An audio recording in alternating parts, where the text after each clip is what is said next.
મંગળવારે એક ચકચારી ઘટના સામે આવી ગાંધીનગરના સેક્ટર 24ના એક મહિલા કોન્સ્ટેબલમાં રિંકલ વણઝારાની હત્યાની ન માત્ર ગાંધીનગર પરંતુ સમગ્ર ગુજરાતનું પોલીસ બેડું સમસમી ઉઠ્યું અને એક સનસનાટી મચી ગઈ. મહિલા પોલીસ કોન્સ્ટેબલ રિંકલ વણઝારા અમદાવાદ શાહીબાગ હેડક્વાર્ટરમાં કોન્સ્ટેબલ તરીકે નોકરી કરતી હતી અને ગાંધીનગરના સેક્ટર 24ના મંડળના એમના ફ્લેટમાં એમના ક્વાર્ટર્સમાં રહેતી હતી અને મંગળવારે એમની નિર્વસ્ત્ર હાલતમાં ડેડ બોડી સામે આવી. મોહન પારગી નામનો 15 વર્ષ જૂનો કોલેજ કાળનો મિત્ર જે તેની સાથે હજુ પણ સંબંધમાં હતો, સોમવારે રાત્રે રિંકલે તેને મળવા બોલાવ્યો.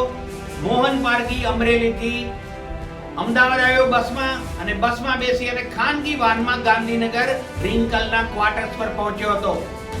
આ એ જ મોહન પારગી છે જેની સાથે રિંકલ અમરેલીમાં કોલેજમાં ભણતી હતી 15 વર્ષ પહેલા.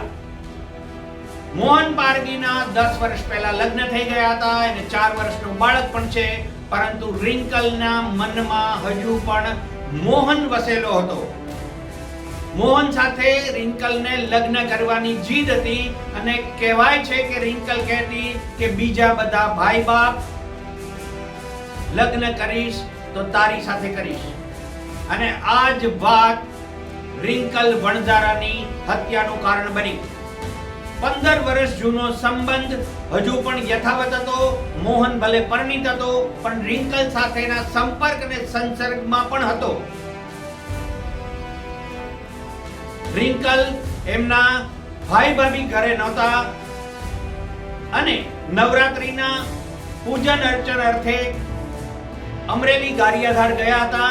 ત્યારે સોમવારે રાત્રે મોહનને ઘરે બોલાવવામાં આવ્યો હતો પોતાના ક્વાર્ટર્સ પર અને ત્યારબાદ બોલાચાલી થઈ અને ગુસ્સે ભરાયેલા મોહન પારગીએ પ્રેમી મોહન પારગીએ રિંકલ વણઝારાની ગળે ટૂંકો દઈને હત્યા કરી નાખી. આ સનસનીખેજ ઘટનાનો પોલીસે 24 કલાકની અંદર જ તાગ મેળવી લીધો. ગાંધીનગર પોલીસ અમરેલી પહોંચી મોહનની પૂછપરછ કરવામાં આવી. શરૂઆતમાં મોહને ગલ્લા તલ્લા કર્યા પણ પછી મોહન ભાંગી પડ્યો અને સગળી હકીકત રિંકલ વણઝારાની હત્યાની સગળી કથની પોપટની જેમ પડી ગયો.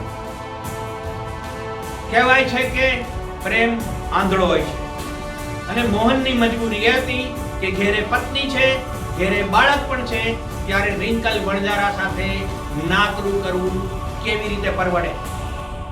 સમાજનો ભય, ઘર પરિવારનો ખોફ મોહનના મગજમાં ઘર કરી ગયો હતો અને રિંકલની જીદ એની હત્યાનું કારણ બની ગઈ. નમસ્કાર.